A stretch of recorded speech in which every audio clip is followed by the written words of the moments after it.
get stuck into the top 5, kicking things off with Kalo Dino and a fiery finish to his round of 32 heat. Well, he honestly did everything he thought he could up until that final wave. He laid it down, he brought the rail, he brought such a variety of turns, those tail slides, really pushing the limits. And just asking the judges what else could he do, and this is what he brought. A massive alley-oop, the biggest risk that we've seen on the outside section of the event. Judges rewarded it just enough to take that leading edge. Well, he didn't have to ask the judges. That they kind of gave him the answer in the scores that he was getting, so he knew what he needed to do on the outside. Big alley-oop, finished this one off on the inside, and then started really asking the question, what do you want? And it was an epic way to finish. It was so epic because, you know what, he really needed that wave. He was way behind, and there was a high degree, as Shannon said, I mean, a massively difficult maneuver to perform on the bowl, and he pulled it off. And he got the jump on Jadson Andre.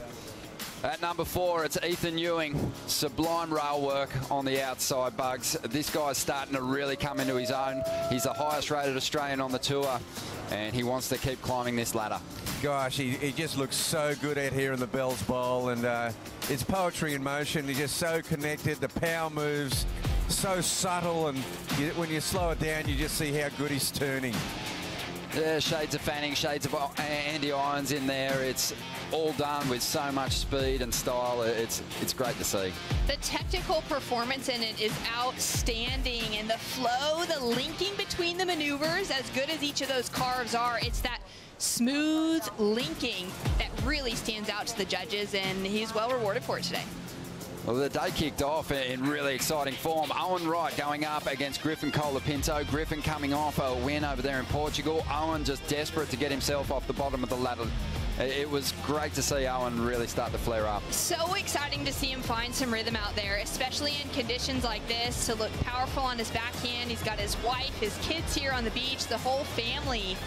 And for him to know that he was going up against Griff straight off that win at Portugal, and Griffin's been finding some rhythm as no longer being the underdog in these heats. And Griff would have come out thinking he was the one with the upper hand on Owen, and Owen really needed to bring it through, and that buzzer beater, he got it done. Yeah, it was huge. He was emotional after this one, Bugs. Oh, it really was. I mean, this meant so much to Owen. He's languishing at the very bottom, and, he's used to being near the top, and this would have been a hard one. And like both those guys served so well. This was the closest heat today, I reckon.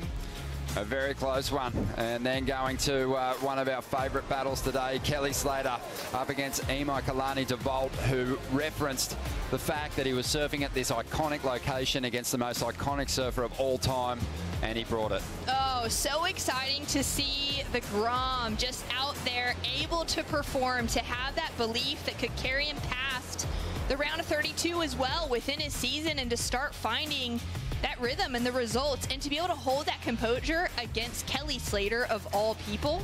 I am so proud of this kid. Yeah, he's done really well today, and it was a massive moment for him, something that he'll celebrate for a long time. You just never know how many chances you're going to get to surf head-to-head against Kelly, and to come away with a win is huge. For Kelly Slater, extremely frustrating. He had an amazing start. He had the opportunity to get back to that #1 position. That was it. We saw his frustration in his failure, and that's going to be that hunger. Yeah, he'll be very motivated when we get to Margaret River.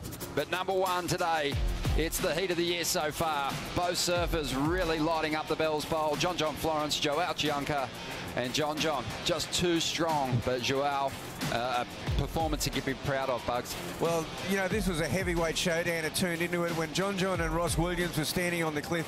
They knew they were in for a big heat. This was turned into the best heat of the tournament of the year so far. This wave here is just a cut above. Yeah, I love just the way John's able to really harness the speed that he gathers down the line. He is incredibly good at gaining momentum, but he doesn't wash speed off before he attacks sections. And this guy, he just had a different level of spark to maybe any competitor in the draw today. Oh, for Joao coming in his rookie season to be able to find waves like this unfolding here at Bells Beach. He had a couple mistakes, and that would be the only thing that helped John get that edge over him. You just got to put your hands together for serving like that. That was unbelievable. Joao Chianca on that last wave actually sort of stuffed the last turn, but the work that he did prior to that, he still managed 9.23. Oh, so wow. that's just how much damage he did. For scores like that, usually you got to ride it right through to the shore break, get that big finish in as well. But yeah, super impressed with what he's done, and it's just kind of a head scratcher to see him so far down the leaderboard. Yeah, no, he really deserves to be further up, but he's got many years ahead of him, and today he showed that he can surf with the best in the world. And you know, he came from behind. He was so comboed before that wave, and he showed true grit to be able to pull out a 9.23 under incredible